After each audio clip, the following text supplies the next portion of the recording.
Би сакала на почетокот од вториот дел на ова наше богослужение сите да ја пронајдеме 96-та песна и да му запееме на Бога. Песна 96.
Молитва на колена ќе наповеда сестра Бојана.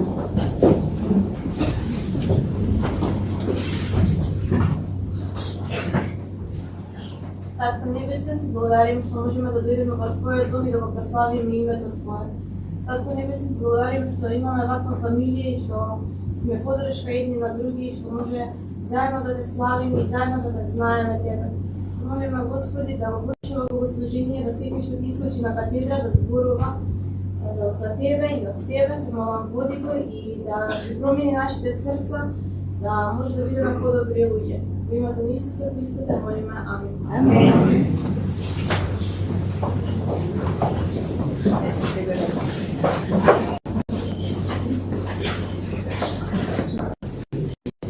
Знаем дека ни се приближува зимава, иако официјално не е зима, имаме уште неколку денови. Сепак и студија е ладно и треба малку да се згрееме и супер што е тука денес и топло. Ако би е многу топло ќе намалиме, ако би е малку ладно облечете се.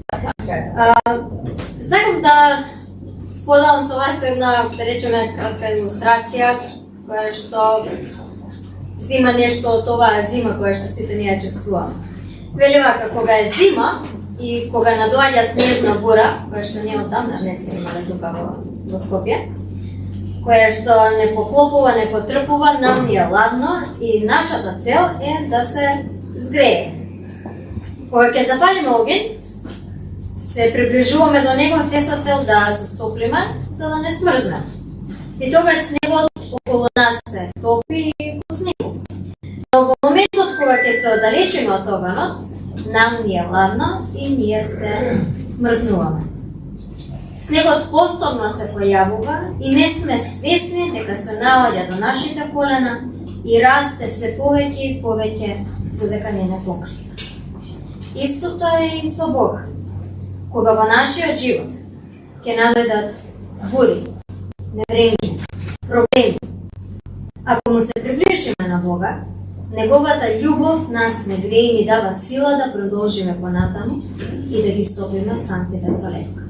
Но во моментот кога ќе се оддалечиме од него, се наоѓаме во безизлезна ситуација. Не знаеме што да правиме и се гушиме од проблемите кои што ни окружуваат. Едноставно се смрзнуваме. На нас е да одлучиме дали сакаме да се згрееме или да се смрзнеме. Во Израили 3 глава, 5 и 6 стих вели: надевај се на Господа со сето свое срце и не се потпирај на собствениот разум. Има еден дел од нашето богослужение во кој што покрај пеењето во него можеме и сите ние да учествуваме, така што ќе ги споделиме благословите кои што Бог ги историл врз нас. Затоа го повикувам братилија да дојде и да ги сподели стиховите за доброволно верување со нас.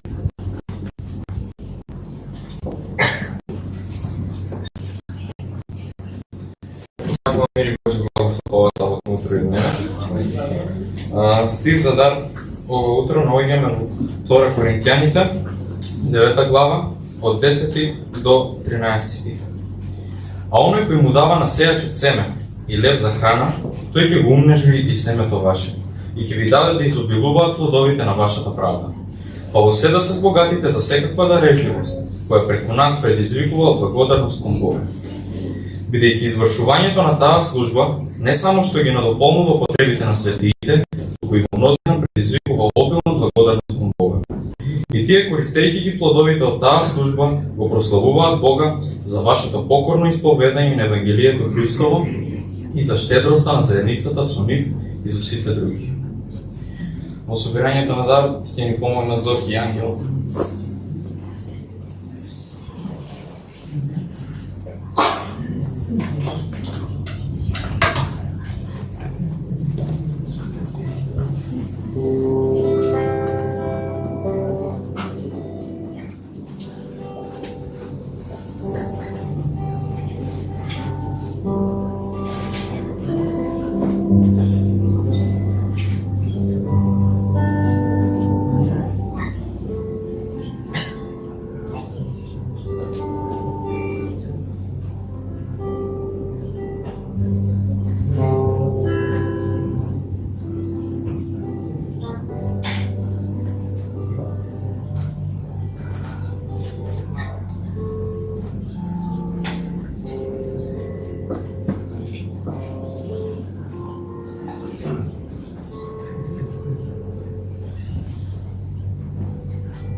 Ќе се помолим. Драги наш татко, ти благодариме што ова утро можевме да се собереме сите тука. Ти благодариме, Господи, што ни цела седмица не чуваше и водеше и што имавме можност да заработиме. Овој наш дар, Господи, ти употреби го таму каде што е најпотребно. Домам чувај ни водени во остатокот од ова богослужение и благослови не со Твоето присуство. Слава и фала за се во Христово име. Амин.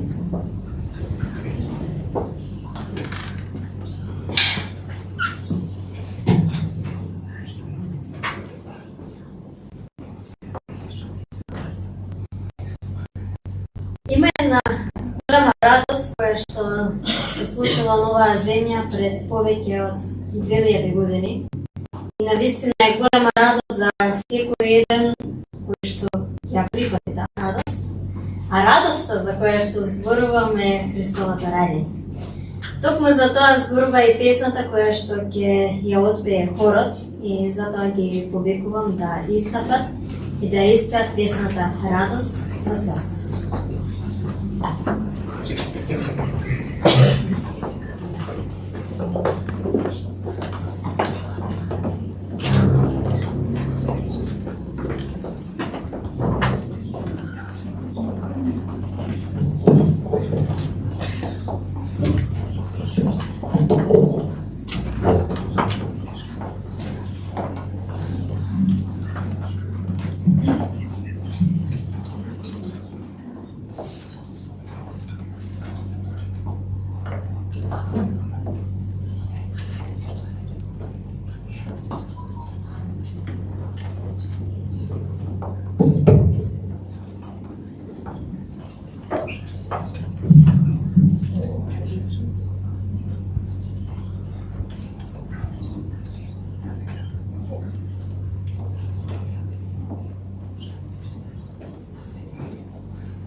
vesel glas, pejte krevejte, so vesel glas.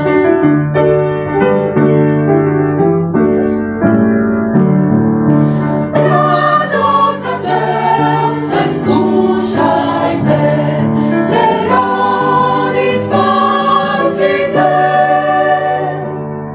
Priroda nam posvitena, vehom povtoruva, vehom povtoruva, vehom povtoruva.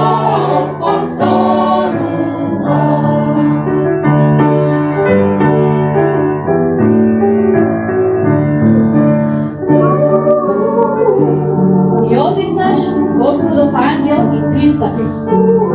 И Господовата слава ги освети, па се уплашија многу. Ангелот пак им рече: не бојте се, зашто еве, ви најавувам добра вест, голема радост, која ќе биде за сите народи, зашто денес ви се роди Спасител во Давидовиот град, кој е Христос Господ.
Кога го прашав Иван за што планира да зборува или кој ќе биде насловот на оваа тема, која што денес ќе ја сподели со нас, ми даде 1, 2, 3, 4 зборови. Зборовите гласат вака: шамар, кошула, прошетка и позајница. Па да видиме за што станува збор. Иване, повеќе.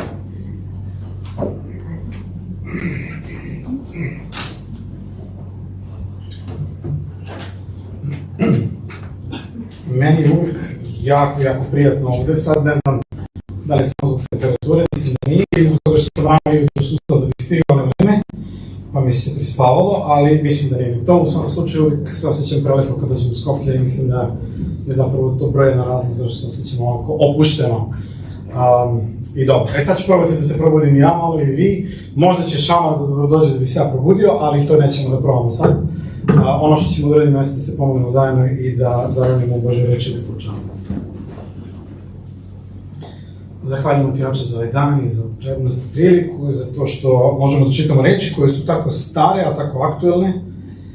Nikad ne zastarevaju, volili bismo, Duše Sveti, koji si tu među nama sada, da prođeš kroz sve ove redove, da dođeš do naših srca, do mog prvo, pre svega da dotakneš istinom koju imaš za nas danas, da ona može da bude takva da je živimo, da znamo kako u situacijama u kojima se nalazimo i da ti me pokažemo da smo tvoji. Hvala ti u Hristovo ime uslišenja ove molitve. Amen.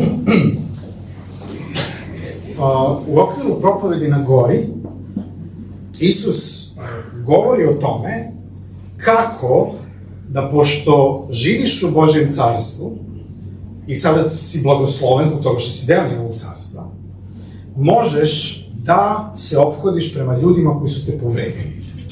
Prema ljudima koje ne voliš ili ne želiš da ih voliš. Ili pak ljudima koji ne samo da su te povredili, nego te i dalje povređuju. I zato on govori o ove 4 stvari. Govori o šamaru, govori o košulji, o šetnji i o pozajmici. Dok čitamo te reči, one su zapisane inače u Matiju 5. poglavlju, od 38. stiha pa dalje, shvatamo jednu vrlo značajnu stvar. To je da Isus ono što radi jeste da opšte prihvaćenu mudrost svog vremena suprotstavlja sa nečim što je on došao da objasni šta zapravo znači živeti u njegovom carstvu. I on kaže, čuli ste da vam je kazano, to je to, opšte prihvaćena mudrost, oko za oko i zub za zub. I vi znate jako dobro, ako poznajete Stari Zavet, da je ovo direktan citat iz Mojsijevih knjiga i zapravo iz 2. Mojsijeve iz 21. poglavlja. Reakcija mnogih ljudi danas, kada pročitaju ovaj tekst oko za oko i zub za zub, jeste da se pitaju šta će tu Biblija uopšte. I najčešće komentar jeste da to zvuči jako varvarski i to nemoguće je primeniti u vremenu u kojem mi danas živimo. Mi slučajno. Zašto je onda Bog stavio nešto slično u Bibliju kao univerzalna knjiga i za nas danas? Probajte samo da zamislite kako je izgledao život u danima kada nije bilo vlade, kada nije bilo ustava i nije bilo pravnog sistema, kada je svaka jedinka bila sama za sebe. I dogodi se da ti meni povrediš, uradiš nešto, šta god je to bilo. Šta ja hoću da uradim? Ja hoću da povredim tebe. Koliko ću da te povredim? Želim da ti vratim. To je prirodna i prva reakcija koja će bilo kod ima. Da li je to nešto što je potrebno da učimo od kad se rodimo? Da li je to nešto što treba da naučimo decu kad se rodi? Imam klinca sa do 3 godine. Deca su prirodno nenasilna, zar ne? Nisam siguran. Zavisi od deteta, ali...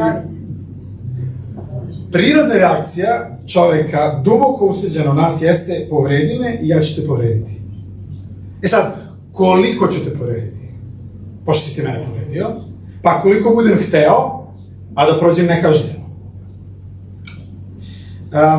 Zato kažem, probajte da zamislite kako izgleda svet u Hristovo doba, a ne morate vidjeti mnogo daleko. Letos vozim Beogradom, penjem se autokomandom, ako neko ikad... Znam da često čujem, ljudi dođu do Beograda, posebno ljudi iz provincije u Srbiji, i onda parkiraju auto u nekom tržnom centru na početku grada i uzmu taksi. U svakom slučaju, autokomanda je jedna od tih raskrsnica u Beogradu gdje je uvek haos. I set čep, bravo. I mislim da više ne postoji špic je 24 sata, 7 dana u sedmici. Sad, znam tačno gde sam se penjao i sa leve strane mi dolazi automobil i primetio sam kričkom svog oka da su francuske tablice. I da je čovjek blokirao. I pošto je on blokirao, znam da će da blokira ceo saobraćaj. Ja odlučim, iako ja imam prednost nad njime, da ga pustim, da se ubaci. I to bi ništa ne bi bio problem da slučajno kričkom oka nisam vidio što se dešava u autu pored mene. A to je da je žena otvorila prozor i da vam ne ponavljam šta je sve probala da mi objasni svojim rečnikom i gestikulacijom zbog onoga što sam u tom trenutku radio. I možda to nije ni najlošije od svega, zato što znam za situaciju u Beogradu, da je čovek presekao jedan automobil, da ga ovaj sustikao, zaustavio auto, izvadio pištolj i upucao njega i njegova 2 sina. To se desilo pre više godina. E sad, samo probajte da zamislite svet u kom sad mi imamo policiju, imamo ustav, imamo prava, neko će tu nešto da rešava, jel? Zamislite svet u kome toga nije bilo. Svet u stanju bezakonja. U kome se nalazio svet koji je dobio od Mojsija zapovest oko za oko i zub za zub. Taj zakon nije propisivao da se osvetiš za šta god želiš. To nije bila zapovest sad, neko ti nešto namigne ti slučajno ili te pogleda popreko i sad ćeš ti nešto... Ne. Ovaj zakon je ograničavao osvetu ili odmazdu. To je cela stvar. Dakle, ako ti neko izbije zub, nisi smeo da sad pokupiš svu vojsku i svog plemena i da odeš tamo i da pobiješ sve njih zato što je to neko ti izbio zub. Ne, ovaj zakon ili propis mogli smo da nazovemo da je bio zapravo proporcionalno kažnjavanje. U stvarnosti, oko za oko i zub za zub je bio jedan ogroman korak napred u tom svetu u kome je ta zapovest dana. Ogroman korak napred. Ali i dalje postoji jedan problem. Ovo je univerzalni problem i on nije vezan s vremenom u kome živimo, nije vezan i sa vremenom u kome je dat ovaj zakon, a to je tvoje moje srce. Čovjekovo srce je dalje ostalo kao ogroman problem. Tvoje i moje srce su u lošem stanju i pošto su u lošem stanju, mi ćemo ovaj zakon ili ovo pravilo da protumačimo kako mi želimo. 2 dečaka su spavaćoj sobi beba od 10 meseci i 5-godišnjak koji se recimo zove kao ja, Ivan. I u jednom trenutku se čuje jak vrisak iz sobe. I sad mama iz druge sobe viče, Ivane, šta je to, šta se dešava? I naravno, deca odgovaraju uvijek isto na to pitanje. Šta se dešava? Ništa se ne dešava. A kako se ništa ne dešava, čujem vrisak, šta se dogodilo? I Ivan objašnjava. Beba me je počupala za kosu, jako me je zabolilo, sad ću ja da joj pokažem. I mama iz ove druge sobe dok kuva nešto objašnjava. Nemoj Ivan, ni slučajno, bebe mala, ona ne razume, ona ne zna ona kako izgleda da neko počupaš za kosu. Posle 30 sekundi, sljedeći vrisak. Ivane, pita mama, šta je to šta se dešava u toj sobi? Sada beba zna. Sada beba zna. Mi živimo u svetu u kome ja tebe počupam za kosu, ti mene počupaš za kosu, ili još bolje, ti mene počupaj za kosu, ja ću te sigurno počupati za kosu. Jedan od razloga zašto proporcionalno kažnjavanje nije baš najbolje, možemo da pronađemo u onome što se dešava u svetu u kome mi živimo. Jer u svetu u kome ti mene počupaš za kosu, ja te počupam za kosu, kako nam ide? Kako izgleda taj svet? Čupavo. Tako je. Jedan od razloga zašto nam ne ide najbolje je i taj što postoji jedno načelo ili jedno pravilo, a to je da doživljen bol je uvek veći od prouzrokovanog bola. Uvek onaj bol koji ja doživim je veći nego bol koji ja proizvedem. I pravili su istraživanja, možete ga naći na internetu, dakle napravili su spravu gde su mehanički, imali su ispitanike koji su trebali da dođu i da stave prst u tu spravu i onda bi sprava određenom težinom pritisnula prst, mehanički, i ono što su oni trebali da urade kao ispitanici jeste da onda uzmu prst, ta sprava je mali prst, i da pritisnu taj prst istom silom kojom je sprava pritisla njih. 100% ispitanika je mnogo većom silom pritisnula nego što je do njihov prst pritisnut od strane te sprave. Doživljen bol uvek je veći od prouzrokovanog bola. Oko za oko, zub za zub, povredi me, ja ću te povrediti. A Isus dolazi i kaže, sada uz Božju pomoć postoji druga opcija. I njegovi sledbenici su to jako brzo uhvatili i shvatili. Petar recimo piše, ne vraćajte zlo za zlo, ni psovke za psovku, nego nasuprot blagosiljajte. Znajući da se dobili blagoslov, znate za taj tekst. Ili recimo, kada Pavle piše crkvi u Rimu, ne daj se zlu nadvladati, nego nadvladaj zlo dobrim. I da bi ilustrovao taj neki novi način, Hristos govori ove 4 stvari koje smo spomenuli na početku. I smatram, zašto volim da govorim o ovome, posebno u ovom vremenu konflikata svuda oko nas globalnih, ali i konflikata koji su veoma lični i dešavaju se u našim domovima i gde god da jesmo, ali gde god da su ljudi će biti konflikata. Ovo su reči koje Isus izgovorio, koje smatram da su najčešće pogrešno protumačene reči u Bibliji. Najčešće. Najčešće ljudi kada čitaju Hristove reči smatraju da Isus daje novo pravilo. Kako neko treba da se ponaša i šta treba da radi. Bez obzira da li je to pametno ili ne. Ponekad se čini da ljudi shvate ono što Isus rekao kao da nam je rekao da budemo utirači, kao da nam je rekao da nama ljudi mogu, pošto smo hrišćani, da rade šta god oni žele, a mi to trebamo da trpimo. Ali Isus ovde ne daje zapovest. Ja ću ovo 5 puta danas da ponovim sigurno. Isus uopšte ne daje novu zapovest po kojoj ti ja trebamo da budemo utirači. I zato je važno da to ponovim još puta. Isus na umu ima jednu vrlo konkretnu istorijsku situaciju kada govori Jevrejima šta trebaju da urade sa šamarom i sa ostalim stvarima. To je bila toliko jasna, konkretna situacija da svi koji su ga slušali su jako dobro znali šta on govori ili na šta misli. On je govorio da, pošto živiš, blagoslovi život. Propoved na gori počinje tako. Ja vas stalno vraćam na to, sećate se kad pošto si blagosloven, pošto je Bog tvoj otac, pošto ti je carstvo dostupno, možeš na potpuno novi način da se ophodiš prema drugim ljudima i taj novi način može da isceli tebe, može da isceli odnose koji su ti najznačajniji u tvom životu.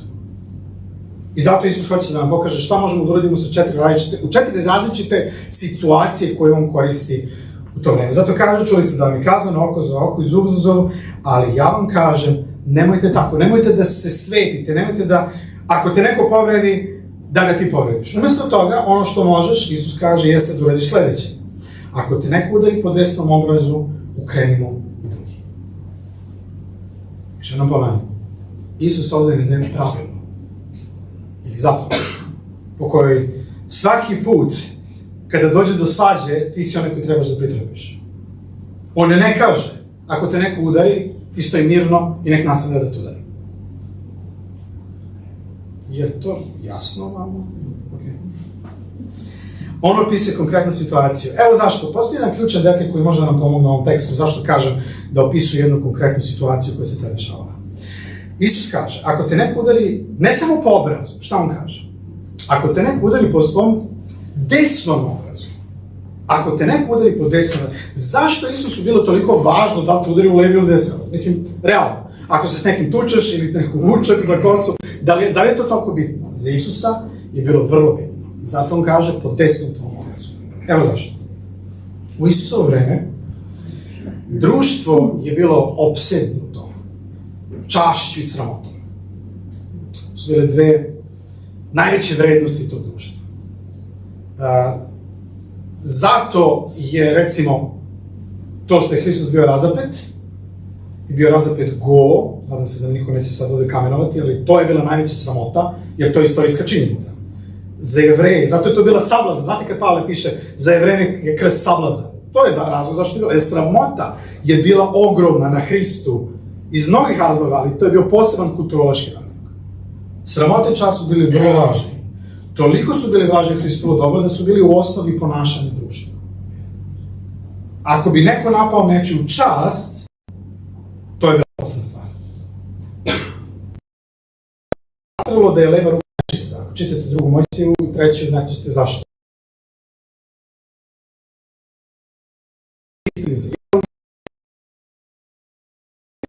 Koristili biste desnu ruku, za što biste htjeli. Što znači da levom rukom niste smjeli nikoga da udarite, mogli ste da udarite samo desnom rukom.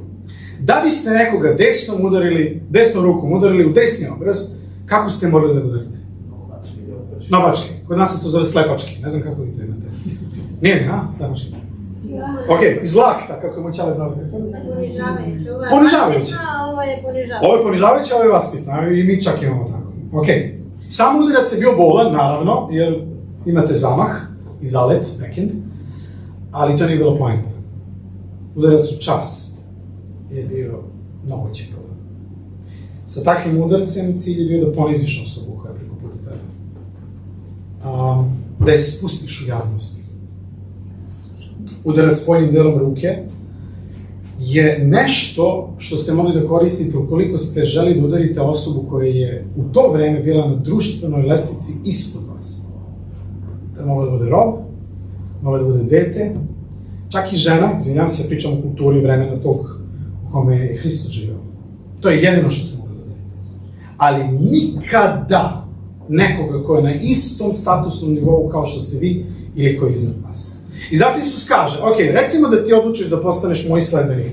Živiš u realnosti carstva i u konfliktu si sa nekim, neko od njega odluči, ta osoba, da te uvredi, da kažemo tako, da prebacimo, da te spusti, da udari na tvoje dostojanstvo i da udari na tvoju čast. Šta ćeš da uradiš? Koje su dve opcije koje generalno postoje? I u psihologiji su one poznati. Fight or flight, to tako zove Englezi, jel?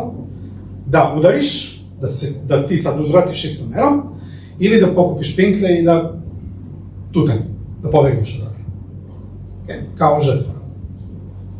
A Isus kaže, imam predlog, pošto tvoje dostojanstvo je u rukama tvog oca, pošto je tebi blago.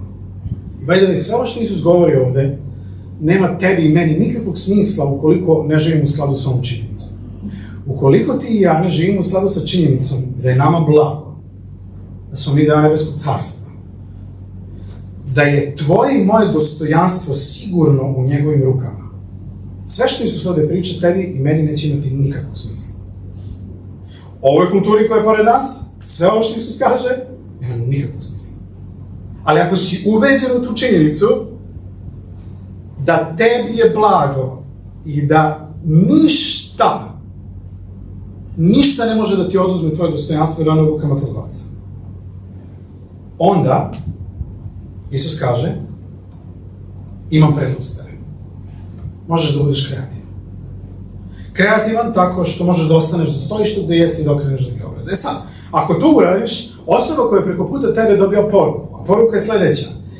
On može sad da nastavi konflikt, da proba da te ponizi ili da kažem u kontekstu ovoga da proba da te udari, ali u ovom slučaju mora da te udari sa unutrašnjim delom i da time pokaže da ste vi na istom statusnom nivou, da ste jednaki. A on to ne želi, jer to početka to nije želeo. Tako da i on će morati da pronađe sad nenasilan način da reši konflikt. I ono što između vas. U ovom svijetu vlada pravilo, rekao sam, počupaš me za kosu, počupam te za kosu. Ali u carstvu nebeskom, ako živiš u njemu, ovdje na zemlji, postoji način, možeš da pronađeš sa ovom kreativan način da rešiš konflikt i da odbiješ da učestvuješ u tom konstantnom krugu nasilja. Postoji toliko načina na koji Isus pokušao da ilustruje ovaj princip i zato kaže, ako neko želi da se sudi sa tobom, da ti uzme košulju, podaj mu i haljinu. I mi čitamo ove tekstove, košulja, haljina i sl. Ne znam kako je u makedonskom, ali mislim, pretpostavljam da mi je čudno, jer mi nemamo. Mislim, ja nosim košulju, očigledno, ali na nešto sasvim drugo sam mislilo u tom periodu. Ono što je jasno vezano za ovaj tekst jeste da Isus govori o sudskoj parnici. Primećete, on kaže, ukoliko neko hoće da se sudi sa tobom. E sad, ako je neko nekoga sudio za košulju, koliko novca ta osoba zaista ima?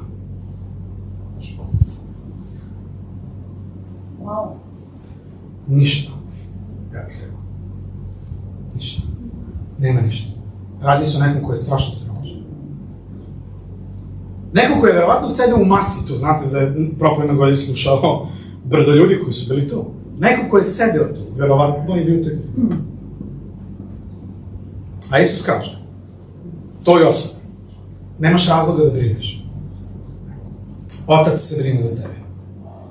I evo šta ti možeš da uradiš.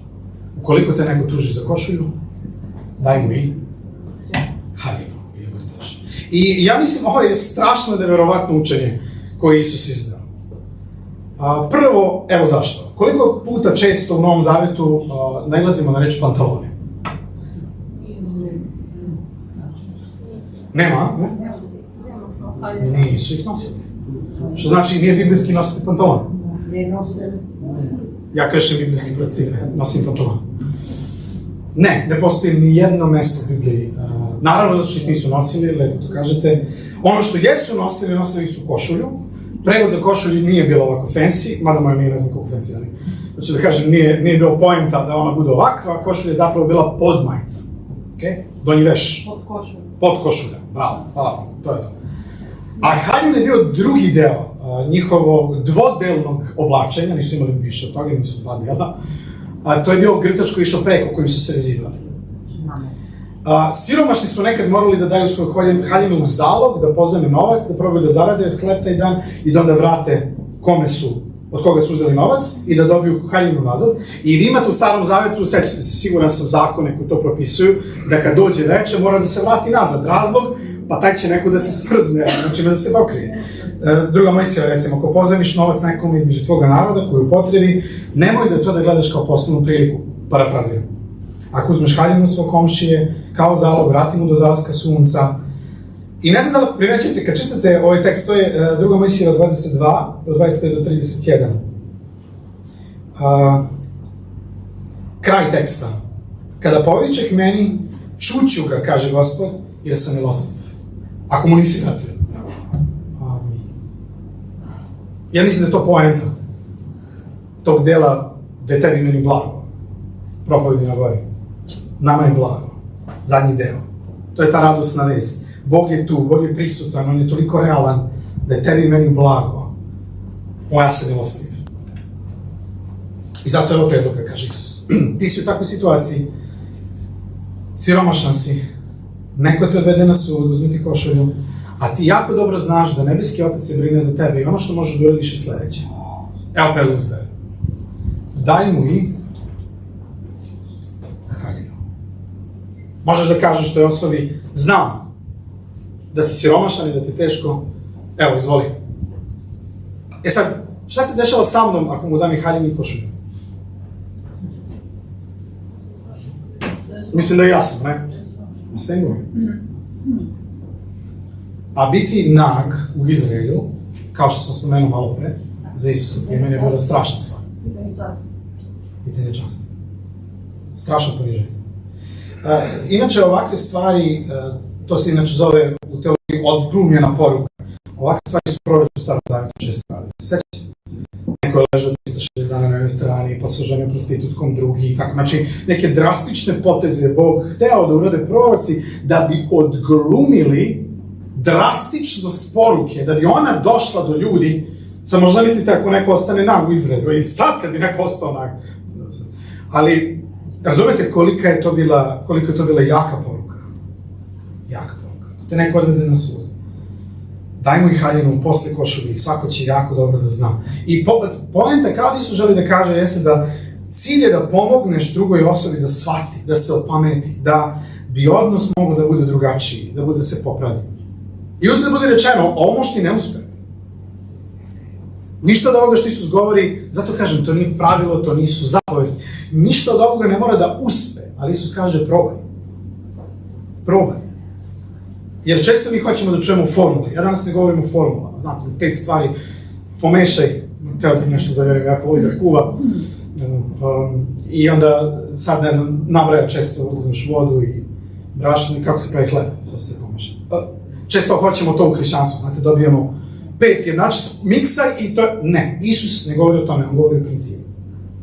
Cilj je da shvatiš, da budeš kreativan, odlučan, u nastojanju da dođe pomirenja i da nađeš kreativan i treći put da do toga dođe.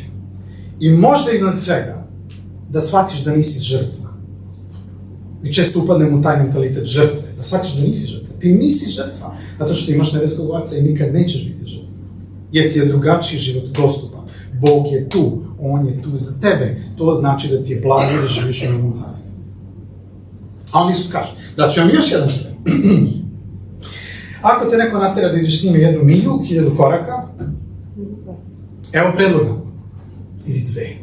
I ovo je konkretna situacija također, ovo je bilo poznato u to doba. Postoje zakon po kome je Jevrejin morao, ukoliko ga zamoli rimski vojnik, da mu ponese teret, da ponese taj teret 1000 koraka. To je postojalo kao zakon. To je ono što su onima... Šta mislite, kako su se Jevreji osjećali po pitanju ovog zakona? Su ga voleli. Da vas pitam šta mislite, kako su se zeloti osjećali po pitanju ovog zakona? Da li bi zelot na kraju 1000 koraka okrenuo se vojniku i pitao ga hoćeš još 1000 koraka ili hoćeš 1000 uboda noža? Nešto ta dva. Ja sam vam što hoću da kažem. A Isus kaže, da zamislite šta on pokušava da uradi. Suprotstavlja mnoge stvari kulturi, opšte prihvaćene mudrosti njegovog vremena. On kaže, braći i sestre, mi sad živimo u novom carstvu. Deo smo jedne druge realnosti i potpuno druge stvarnosti. Uzgled bude rečeno, ne znam što mi se to pada, na tamo se ne mogu da kažem. Ako se ikad pitate zašto niste shvaćeni, hrišćani ne mogu da budu baš uvijek shvaćeni. Oni koji žive u carstvu, oni žive u drugom carstvu. Isus nije shvaćen zato što žive u drugom carstvu. E sad, stavi po stranu ono što smo čudni zato što smo čudni. To je ljudska deo prirode pa smo čudni. Ne govorimo o tome, govorimo o principu, govorimo o carstvu koji drugačiji. I zato Isus kaže, sad kad živiš u novoj stvarnosti, rimski vojnik daje ti svoj teret i teret da ga nosiš. Na što možeš da pomisliš? Pa možeš da pomisliš na to da je on verovatno mladić, možda čak i dete. Kad govorimo dete, mislim, ispod 20 godina. I on sam je daleko od kuće. Jer rimski vojnici su bili internacionalni vojnici, to vam je jasno sigurno. Ko zna s kog kraja sveta je došao, dakle. verovatno i sam siromašan, jer to je bila česta situacija zašto su ljudi postajali vojnici u Rimskom. Svi ga mrze. Svi redom ga mrze. Sve što dobije od ljudi koje sretne jeste neprijateljstvo, mržnja i ružne reči. Vređaju ga. I za leđe ga nazivaju svakojakim imenima. Jer to mi radimo, znate? Kada ne volimo ljude, ono što radimo jeste da ih dehumanizujemo. A to je da unižavamo njihovu ljudskost. Znate, oni više nisu nečije dete, oni više nisu nečije bračni drug ili, ne znam, nego oni nisu ljudi, oni su objekat. I postoji objekat u našim očima. Sve što vidimo, kad vidimo takve ljude, jeste povreda koju nam je taj neko naneo. I šta on predstavlja, a ne ko je on.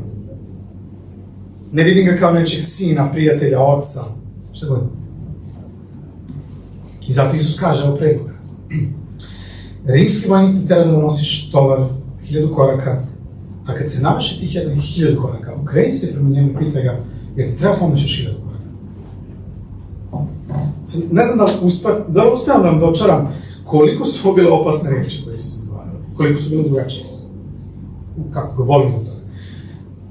Niko nikada, mogu da garantujem da niko nikada nije tako nešto pitao jednog rimskog vojnika. Ali Isus živi u drugom carstvu. Šta smo rekli malo pre? I pošto živi u drugom carstvu, on je kreativan, on je drugačiji, on razmišlja izvan kutije. Kako može da pomogne, voli tu osobu koja je preko puta njega? Isus ne daje novu zapovest, stvarno. Ne kaže nam da uvek moramo da hodamo 1000 koraka. Sad, razumite, ponesete nekom tovar i sad posle 1000 koraka moraš da ideš da radiš svoj posao. Ne, izvini. Isus mi je rekao ja moram još 1000 koraka. Ne. Isus ne govori uopšte o tome. On kaže, pošto je carstvo tu, možeš da budeš kreativan, odlučan, da promeniš kurs vašeg odnosa i da stvar postane drugačija. I onda sljedeći scenarij. Daj onome koji traži, nemoj biti onoga koji pozajmi od tebe. I ovo je također jedna konkretna situacija opisana, ja ću probati da budem jako kratak. Znate na što Isus ovdje aludira? Pretpostavljam da ste sreli u životu one osobe koje su uvijek žrtve i uvijek im sve nešto fali i nikad ništa ne imaju i uvijek dolaze kod vas da vam traže sve i svašta. Znate, to su one osobe koje ovo društvo kaže, aj nimamo taj refleks. Znate, samo da ga ne pogledam ili da je ne pogledam, jer ako je pogledam dao sam znak ima da dođe i ja sam gotov, narednih 2 sata sam... Znate, i nimamo taj refleks, koji je refleks? Pa, društvo je isklanja od sebe, jednostavno ne želi da bude... Kako? Spašavaj se ko može, tako je. To su emocionalni vampiri, zovu ih svako jako, ali znate na koje osobe mislim. Ako ne znate, onda imate problem, možda ste vi šans. A Isus kaže, zato što sada živiš u carstvu i Otac nebeski vodi računa o tebi, ja vam stalno pomenem, to je suština. Kada ti takva osoba priđe, možeš da je primetiš i da pitaš jedno vrlo važno pitanje, a to je, a šta tebi stvarno treba? Isus to kaže, daj mi. Šta tebi stvarno treba? Kako ja zaista mogu da ti pomogu? I ovo nije, opet kažem, nije zapovest, ovo nije nešto što ti moraš da uradiš. Isus samo kaže, probaj. Ali ono što Isus zapravo želi tebi meni da kaže jeste da mi više ne radimo ono što radi svi drugi. Mi ne odbacujemo ljude po defaultu, samo zato što su takvi kakvi su. Ne izbegavamo ih zato što su u problemu. To više nije naš modus operandi. To više nismo mi, jer mi živimo u carstvu. Mi smo drugačiji. Zato što je carstvo nebesko, carstvo ljubavi. Ljubavi koju pokazujemo na kreativne načine. A Bog je tu da tebi meni pomogne da konkretnu situaciju. Ja sam pričam, ja kad sam proučavao sebe, ja sam imao odmah, dođe vam lice osobe, ili osoba, ili grupa ljudi, sve. I onda kao Isus sumira kaže, ja ću probati da sumiram. Čuli ste da vam je kazano, opšte prihvaćena mudrost, ali ja vam kažem, voli bližnjega svoga, opšte prihvaćena mudrost jeste, voli svog bližnjega, a mrzi na svog neprijatelja. To je ono što je svuda prisutno. Povredi me, povrediš te. Ali ja vam kažem, volite neprijatelje svoje, molite se za one koji vas gone, da možete da budete deca Oca vašega koji je na nebesima. Jer je On taj koji podiže sunce svakog dana, koji obasjava i dobre i zle. I da je napisao i zle, ne bi pogrešio. Ne? Svakoga dana to Bog radi jer voli. Pitanje za tebe. Piš za mene. Jesi ovo stvarno probao? Da li si stvarno probao da voliš svog neprijatelja?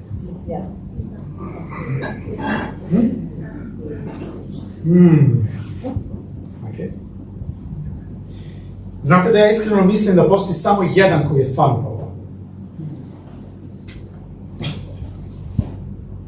Niko nikada nije bio kao Isus. I zato ne postoji nada, zato toliko je važan, zato uvek izdižemo i uvek ćemo podizati sve ono što on jeste, sve ono što je uradio. Zato što niko nikada nije uradio ono što je on uradio. Poslednje sedmice svog života, onaj koji je sve ovo izgovorio na početku svoje službe, shvatio je jako dobro na svojoj koži koliko ga ljudi mrze. Koliko ga mrze njegove neprijatelje. On koji je rekao, ako te neko udari po jednom obrazu, okreni mu i drugi, poslednjih dana svog života. Rečeno nam je da su ga neprijatelji opkolili, da su ga psovali, da su ga pljuvali i da su ga šamarali. Neko ga je udario i čak je rekao, aj sad prorekni, kaži ko je od nas, pošto si Mesija. Toliko su nas. A Isus je mogao samo krajičkom svog uma da pomisli da se tu stvori jedan legion anđela. Ne mora više. Tako? 10.000. Ništa drugo. Bilo bi više nego dovoljno. A on je odlučio da okreni drugi obraz. Rekao je taj isti Isus, ako te neko odvede na sud, da bi ti uzeo košulju, reci im, ovo je moje haljine. Jednog dana njegovi neprijatelji odveli su ga na sud, ismevali su ga, osudili ga na smrt. I onda na kraju, kad više nisu znali koliko i šta da rade s njim i kako da ga ponize, skinuli su mu grtač, haljinu.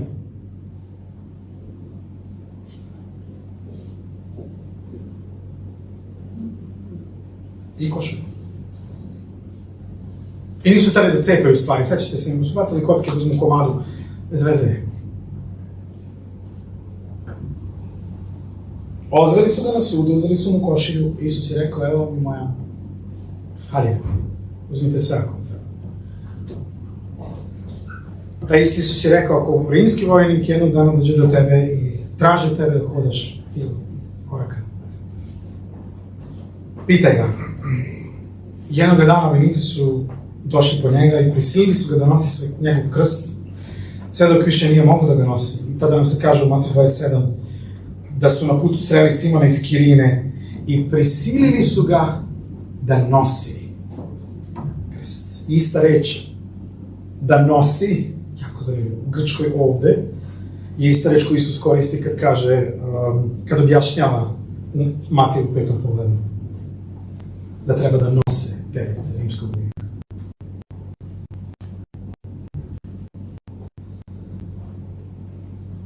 Ako ti neko traži, nemoj mu odbiti. Rekao Isus, ne? U Getsemanskom vrtu. Iz čela mu kaplje znoj pomešan sa krvlju, a on pita svoga oca, ako je moguće, da me ovo zaobiđe. Nemoj me naterati da pijem noć. Otac je tražio. I zato Isus rekao, ne moja volja, nego neka bude tvoja. Ljudi, to je onaj koga mi sledimo. To je jedina nada koja postoji za ovaj mukom, konfliktima, sukobima, tugom i zlom izopačen svet. Ovaj svet nikada neće promeniti ni nova vlada, su izbori. To mi je sad palo na pamet. Neće promeniti ni stara ni nova. Ni novi ekonomski sistem, takmičenje, neki novi svetski forum. Jedino krst. Jedino onaj koji je na krstu. Jedino je to način. Jedino da neko kaže svo zlo, sve povrede, bol, krug uzajamne mržnje, neprijateljstva, sve staje sa mnom. Sve staje ovde i na krstu je sve stalo. Na krstu je došlo do promene. A sada, na redu si ti i na redu sam ja. Amen.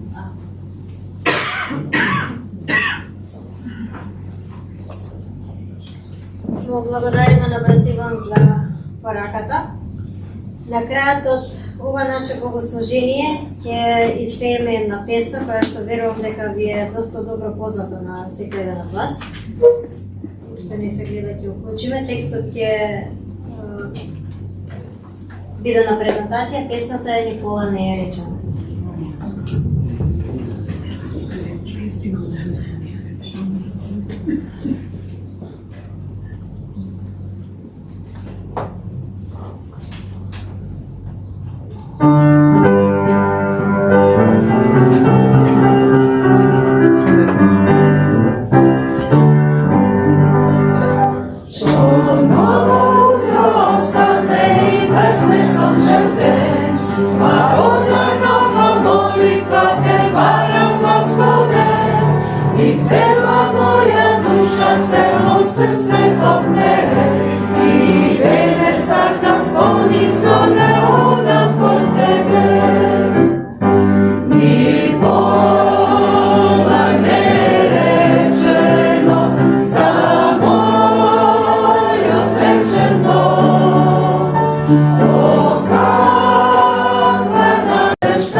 I nada i radost i sreća sa tobom zajedno ovde su na zemlji, kada to ne izgleda tako, Ponekad oče ono što uradimo jeste da se oslonimo na okolnosti, da nam daju nadu, a one to ne mogu da urade. Očekujemo da promjena ova ili ona će nešto da nam donese što zapravo nema, niti može da nam da. Volili bismo da naša nada bude u tebi. Da zbog tebi onoga što ti jesi nama, mi možemo da se nadamo i da znajući da živimo u tom carstvu sa tobom, već sad, možemo da budemo kreativni, možemo da budemo drugačiji. Da volimo kao što si ti volio, da budemo oni preko koji ćeš ovdje danas na zemlji moći da kažeš dosta mržnji i dosta začaranom krugu zlobe. Ti jako dobro znaš da to nije jednostavno i mi to znamo. Zato nam treba tvoja pomoć. Trebaš nam ti. Da to radimo zajedno sa tobom. Pomozi da kad izađemo iz ove prostorije, u realno život svakodnevni, u našem srcu gori baš ta želja da bude drugačije sa tobom. U Hristovo ime molimo. Amin. Amin.